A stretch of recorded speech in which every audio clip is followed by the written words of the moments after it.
بسم اللہ الرحمن الرحیم۔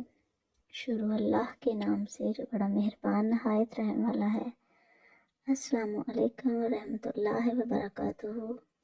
اسلامک سینٹر چینل میں خوش آمدید۔ ویورز، یہ اسلامک ہسٹری کا چینل ہے۔ اس چینل پہ آپ کو انبیاء کرام کے واقعات، پچھلی قوموں کے واقعات، ان قوموں نے کس طریقے سے انبیاء کرام کے ساتھ ریئیکشن کیا اور اللہ تعالیٰ نے ان کو کس طریقے سے تباہ کیا، ان پر کیسے کیسے عذاب نازل ہوئے، یہ ساری معلومات اس چینل میں آپ کو ملتی ہیں۔ تو اس چینل کو سبسکرائب ضرور کر لیں تاکہ آپ اسلام کے بارے میں زیادہ سے زیادہ جان سکیں۔ تو ویورز، آج کی ویڈیو میں آپ کو ملے گا ہاروت اور ماروت کا قصہ، تو ویڈیو کو اسکپ کیے بغیر انت تک ضرور دیکھیے گا۔ تو آئیے چلتے ہیں ویڈیو کی طرف۔ حضرت ادریس علیہ السلام کے زمانے میں انسان بہت بدعمل ہو گئے تھے۔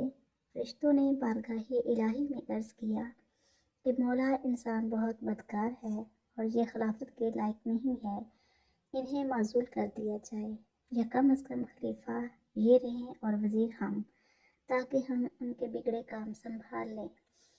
رب تعالیٰ کا ارشاد ہوا کہ اس کو غصہ اور شہوت دیا گیا ہے جس سے زیادہ گناہ کرتا ہے، اگر یہ چیزیں تم کو ملیں تو بھی گناہ کرنے لگو۔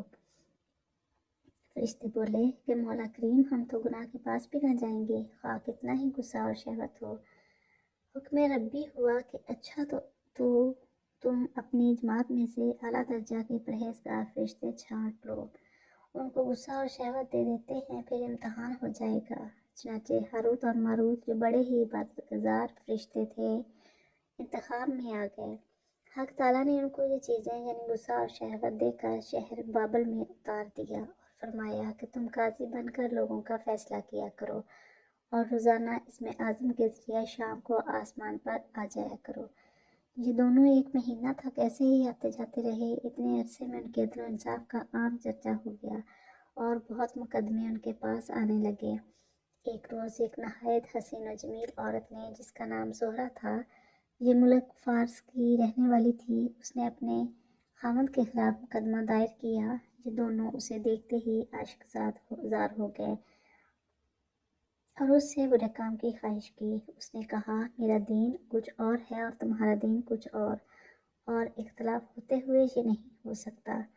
نیز میرا شوہر بہت غیرت مند ہے، اگر اسے خبر لگ گئی تو مجھے قتل کر دے گا، لہٰذا پہلے تو آپ میرے بت کو سجدہ کرو اور پھر میرے شوہر کو قتل کرو، پھر میں تمہاری اور تم میرے۔ انہوں نے انکار کر دیا۔ وہ چلی گئی، مگر ان کے دل میں اس کے عشق کی آگ بھڑک اٹھی۔ آخر اسے پیغام بھیجا کہ ہم تیرے گھر آنا چاہتے ہیں۔ سر آنکھوں پر یہ دونوں اس کے گھر پہنچ گئے۔ اس نے اپنے آپ کو آراستہ کیا اور ان سے بولی کہ یا تو آپ لوگ مجھے اسم اعظم سکھا دیں، یا بت کو سجدہ کریں، یا شوہر کو قتل کریں، یا شراب پی لیں۔ انہوں نے سوچا کہ اسم اعظم اسرار الہی ہے، اس کو ظاہر کرنا بہت ظلم ہے، بت پرستی کرنا شرک ہے، اور قتل حق العباد، لاؤ شراب پی لیں۔ چنانچہ شراب پی لی۔ جب شراب پی کر مست ہو گئے، زہرہ نے ان سے بت کو سجدہ بھی کروا لیا، اپنے شوہر کو قتل بھی اور اسم اعظم بھی پوچھ لیا۔ زہرہ تو اسم اعظم پڑھ کر صورت بدل کر آسمان پر پہنچ گئی۔ حق تعالیٰ نے اس کی روح کو زہرہ ستارہ سے متصل کیا اور اس کی شکل زہرہ ستارہ کی طرح ہو گئی۔ جب ان کا نشہ اترا تو یہ اسم اعظم بھول چکے تھے اور اپنے کیے پر نادم شرمندہ تھے۔ حق تعالیٰ نے فرشتوں سے فرمایا کہ انسان میرے تجلی سے دور رہتا ہے۔ یہ دونوں شام کو حاضر بارگاہ ہوتے تھے، پھر بھی شہوت سے مغلوب ہو کر سب کچھ کر بیٹھے۔ اگر ان سے گناہ سرزد ہوں تو کیا تعجب ہے۔ تمام فرشتوں نے اپنی خطا کا اقرار کیا اور زمین والوں پر بجائے لعن طعن کرنے کے ان کے لیے دعائیں مغفرت کرنے لگے۔ قرآن فرماتا ہے، وَالْمَلَائِکَةُ یُسَبِّحُونَ بِحَمْدِ رَبِّهِمْ وَیَسْتَغْفِرُونَ لِمَنْ فِی الْأَرْضِ۔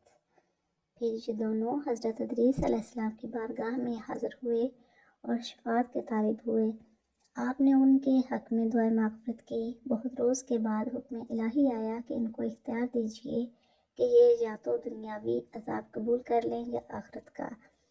حضرت ادریس علیہ السلام نے انہیں حکم الہی پہنچایا۔ انہوں نے عرض کیا کہ یا نبی اللہ، دنیا کا عذاب فانی اور آخرت کا عذاب ابدالعباد تک باقی رہے گا۔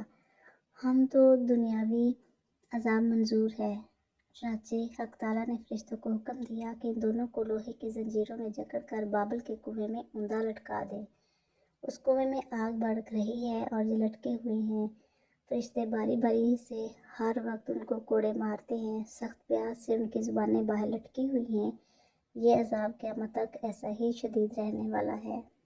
تو ویورز، یہ تھا ہاروت اور ماروت کا قصہ کہ وہ دونوں فرشتے تھے، کس طریقے سے زمین پر آئے اور ان پر کیسے عذاب نازل ہوا۔ انہوں نے اللہ تعالیٰ کے حکم کی نافرمانی کی اور کس طرح عذاب میں مبتلا ہو گئے، اور ان کا عذاب اب قیامت تک ایسے ہی رہے گا۔ تو ویورز، ویڈیو پسند آئے تو لائک اور شیئر ضرور کریں۔ اگر چینل پر نئے ہیں تو چینل پر اپنے علمی اضافے اور چینل کی سپورٹ کے لیے سبسکرائب ضرور کریں، تاکہ آپ کو اور بھی نئے نئے واقعات ملتے رہیں، اور بیل آئیکن کو ضرور پریس کریں تاکہ ہر ویڈیو کا نوٹیفیکیشن آپ تک سب سے پہلے پہنچ سکے۔ ملتے ہیں نیکسٹ ویڈیو میں کسی اور اسلامی واقعے کے ساتھ، تب تک کے لیے اللہ حافظ۔